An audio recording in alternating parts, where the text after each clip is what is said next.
O presidente iraniano Ebrahim Raisi morreu na queda de um helicóptero.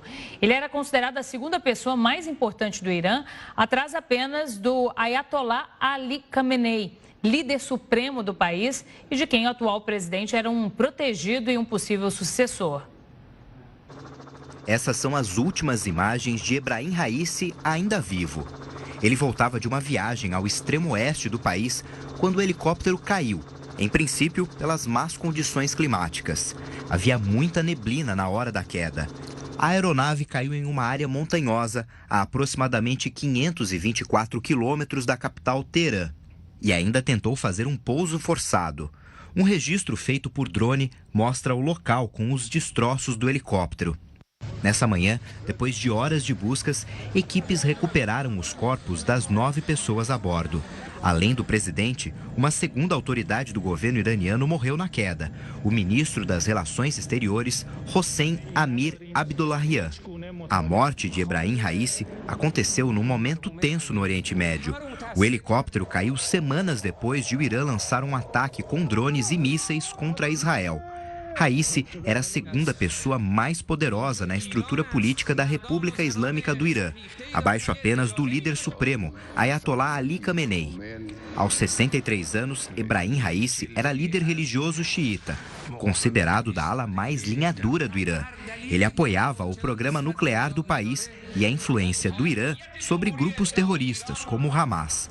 Em 2022, no governo dele, o Irã foi sacudido por protestos de mulheres contra a morte da jovem Mahsa Amini, supostamente espancada em uma delegacia por não usar o véu da forma correta. Os protestos foram punidos com severidade. A Constituição iraniana determina que o vice assuma a posição. Mohammad Mokber deve comandar o país até a realização de novas eleições, em um prazo de 50 dias. E sobre esse assunto, a gente fala agora com o Valério Mazzuoli, que é professor de Direito Internacional na Universidade Federal de Mato Grosso. Professor, muito boa tarde para o senhor, muito obrigada pela participação. Boa tarde, Renata, é sempre um prazer estar com você. Professor, eu começo te pedindo para esclarecer para a gente, por favor, o que se sabe até agora sobre a morte do presidente e do ministro das Relações Exteriores.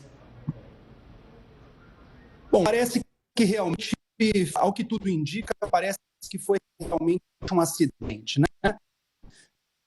Porque esse comboio aéreo que levava o presidente iraniano, ele acabou tendo dado ao tempo aquela região, tanto que os outros helicópteros conseguiram pousar normalmente com os seus passageiros. Então, ainda que haja alguma conspiração, bom, no âmbito das relações internacionais, nós também não podemos duvidar de nada. Mas, ao que parece, até o momento, é que realmente, dada o extremo mau tempo que dificultou, inclusive, as equipes de resgate a chegarem ao local, dado as montanhas e a extremo mau tempo e chuvas fortes, ao que tudo indica, a morte do presidente do Irã, pelo menos por enquanto, não foi algo programado, isso não deram o avião dele, foi realmente uma fatalidade de uma intempérie que ocorreu com o helicóptero, uma fatalidade aérea. Como o senhor bem disse, as investigações devem acontecer nos próximos dias, mas em se tratando de Oriente Médio, a gente pode esperar qualquer tipo de hipótese sendo levantada aí nos próximos dias, né? Professor, explica pra gente, por favor, qual que é o papel do presidente no regime iraniano, porque ele não é um nome de maior poder no governo, né? O líder supremo é a pessoa, de fato, mais importante no país?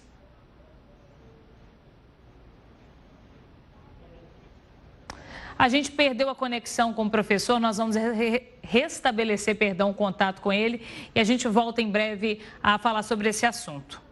A Procuradoria do Tribunal Penal Internacional pediu hoje que os juízes emitam mandados de prisão para o primeiro-ministro de Israel, Benjamin Netanyahu, e também para os 3 principais líderes do Hamas. Esse é o primeiro pedido internacional do tipo contra o premier israelense. O procurador britânico Karim Khan também solicitou a prisão para o ministro da Defesa de Israel, Yoav Gallant. O pedido foi emitido devido a crimes de guerra e crimes contra a humanidade cometidos por todas as partes. Cabe agora a um painel de juízes do tribunal determinar se as evidências se sustentam para a emissão dos mandados. As decisões devem ser cumpridas por todos os 124 países signatários, mas o tribunal não possui uma força policial que cumpra os mandados de prisão, dependendo de cada estado para isso. O secretário de Estado americano, Antony Blinken, classificou como vergonhosos os pedidos de prisão contra Netanyahu e Gallant e disse que os Estados Unidos rejeitam a equivalência que o promotor fez entre Israel e o Hamas. Eu vou voltar agora a falar com o professor Valério Mazzuoli, a gente restabeleceu o contato com ele. O professor está me ouvindo bem nesse momento? Professor, a gente falando dessa... probleminha técnico, já voltamos. Então, professor, a gente voltando agora ao assunto, acabei de dar essa notícia também do pedido de prisão de Benjamin Netanyahu. E eu gostaria que o senhor desse para a gente uma avaliação. Com esse pedido de prisão para os 3 líderes do Hamas e também para o primeiro-ministro de Israel, de alguma forma, os 2 lados são colocados com o mesmo peso? Foi uma forma de igualar Israel e Hamas? Exatamente, Renata. Você tocou nesse ponto central. O procurador do TPI, que seria o promotor, para falar em termos nacionais, ele atribuiu o mesmo peso, o mesmo valor para ambas as partes. Ele entendeu que houve crimes de guerra e crimes contra a humanidade no ataque a Israel no dia 7, mas ele também entendeu que no dia subsequente Israel extrapolou as medidas necessárias para conter aquele ataque, segundo as normas do direito internacional e segundo as regras do Estatuto de Roma do Tribunal Penal Internacional de 1998, e que, portanto, estabelecem as normas sobre crimes de guerra e crimes contra a humanidade. Então, houve atos dos 2 lados, aquele que agrediu e aquele que também revidou essa agressão, mas no sentido que extrapolou o razoável na visão do promotor e que, portanto, ele classificou como graves indícios e fortes indícios de existência também pelo ato do premier israelense de crimes de guerra e crimes contra a humanidade nos termos do Estatuto do Tribunal Penal Internacional. Professor, o que mais pesa nas acusações de um lado e do outro, contra Benjamin Netanyahu e contra esses 3 líderes do Hamas?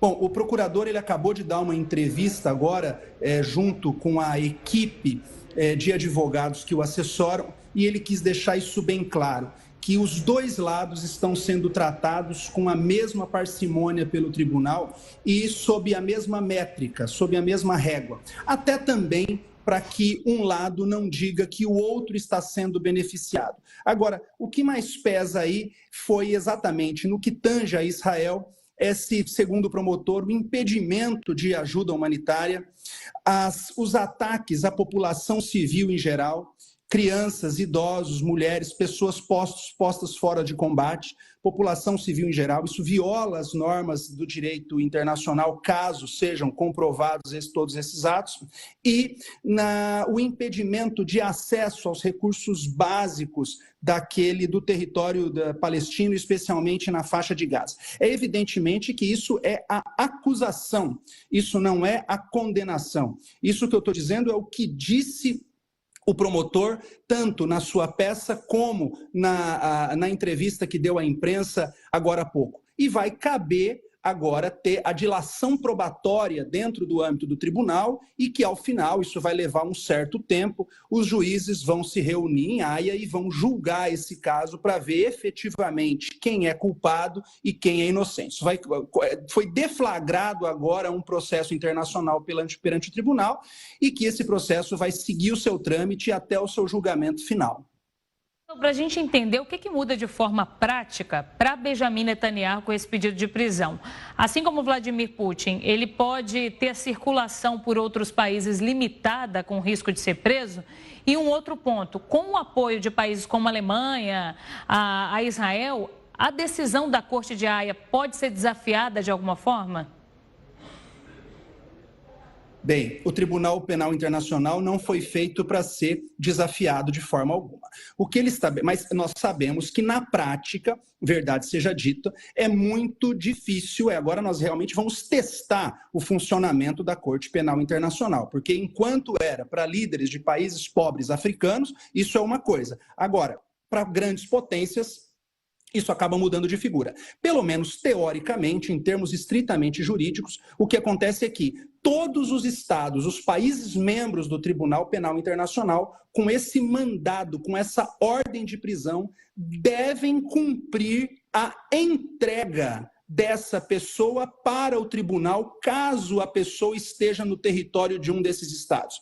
Me lembro agora, você referiu do Putin, Vladimir Putin.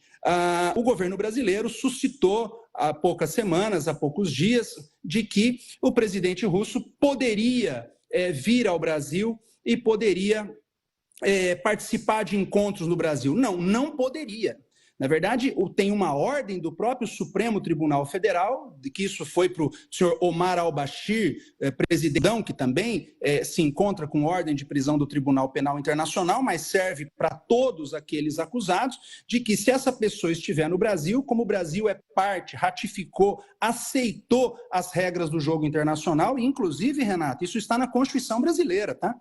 No artigo 5º, parágrafo 4º da Constituição, a Constituição fala que o Brasil se submete, é imperativo, é forte, o Brasil se submete à jurisdição do Tribunal Penal Internacional, a cuja criação tenha manifestado adesão. É uma norma imperativa da Constituição que obriga o Brasil, por exemplo, a entregar um chefe de Estado nesse sentido. Então, todos os países do mundo que aceitaram essa mesma regra, se o premier israelense ou a autoridade russa estiverem nesses países, a regra do jogo é que esses países entreguem. Portanto, é evidente que a sua circulação no mundo fica mais limitada. Nós sabemos que Vladimir Putin, há poucas semanas atrás, teria a intenção de visitar, de passar pela África do Sul e não o fez também com receio de que pudesse ser entregue ao tribunal. Repito que isso nós precisamos ver como que isso se operacionaliza na prática. É um teste da justiça penal internacional que o mundo está passando. Mas é claro que uma ordem dessa não poderia ser desrespeitada por aqueles Estados partes. O Tribunal Penal Internacional, ele funciona para emitir ordem de prisão para presidentes, chefes de Estado, chefes de governo, membros do parlamento, funcionários públicos, etc., de países partes ou não partes. Mesmo Israel, não sendo parte do tribunal, pode o seu primeiro-ministro ter contra si um mandado de prisão. Mesmo a Rússia não sendo parte, mesmo o Sudão pode ter. Agora, se eles estiverem no território de um dos estados partes, por exemplo, repito, o Brasil é um estado parte, qualquer um desses chefes de Estado que aqui se faça presente, é obrigação do país, nessa medida de cooperação internacional, entregar a pessoa para o Tribunal Internacional. Então, esse argumento, por exemplo, do governo brasileiro, que vê a possibilidade de um chefe de Estado ou de governo de estar no Brasil com ordem de prisão do TPI, é algo que desafia a Justiça Penal Internacional e também, nesse sentido, a ordem do Supremo Tribunal Federal. Portanto, sim, a liberdade de locomoção dessas autoridades fica bem mais limitada na seara das relações internacionais. Renata. Professora, a gente estava falando sobre a situação do Irã, sobre a morte do presidente iraniano no momento em que a gente perdeu a conexão com o senhor. Eu gostaria de voltar nesse ponto para a gente entender como que fica a linha sucessória agora. Com a morte do presidente, a gente sabe que o vice-presidente assumiu, mas ele tem um prazo de 50 dias para realizar novas eleições, né? Quais são os próximos passos agora?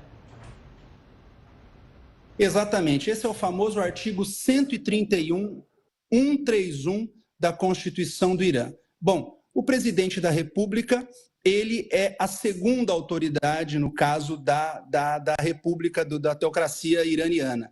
A figura principal é o Ayatollah. Ele é o líder supremo do país. Ele é que dá o comando, ele que dá a tônica, tanto das relações internas, do âmbito de gestão interna, quanto na seara das próprias relações internacionais. E a Constituição iraniana, ela prevê, no artigo 131, uma regra muito clara, que não tem nenhuma dúvida de interpretação, que vagando o cargo de presidente da República, até por morte, como foi o caso, assume o vice-presidente, não é como no Brasil, que o vice-presidente fica, que ele continua o mandato, ali ele temporariamente assume, a metodologia, portanto, é diferente da nossa, e tem 50 dias pela Constituição para convocar novas eleições. Tem um procedimento aí dentro que precisam comissões, também tem a oitiva do líder supremo, mas 50 dias a partir a partir do fato para comunicar novas eleições, e aí nós vamos ver o que vai acontecer com o Irã também, qual que vai ser a linha que vai ser colocada no poder, porque essa linha que vinha, tanto muito afinada, né, com o comando supremo do país, uma linha muito forte, o presidente Raisi, que acabou de falecer, ele sempre fez parte do poder judiciário iraniano, ele foi chefe do poder judiciário, ele foi no Brasil, ele teria começado, seria o promotor de justiça, ele foi membro do Ministério Público e acusado de cometer as maiores atrocidades. Mas isso, para a linha sucessória, talvez seria a linha que o país, que pelo menos a liderança suprema gostaria de ver na sequência. E agora nós vamos ter que esperar esses 50 dias, esses quase 2 meses, para ver como que vão se comportar essas novas eleições iranianas. Renata? É mais uma instabilidade que pode colaborar de alguma forma para aumentar ainda mais as tensões no Oriente Médio, né, professor? Quero te agradecer, viu, pela participação, por ter nos ajudado a entender todo esse contexto aí internacional. Muito obrigada pela participação do senhor. Eu que agradeço, estou sempre à disposição. Boa tarde. Obrigada, boa tarde.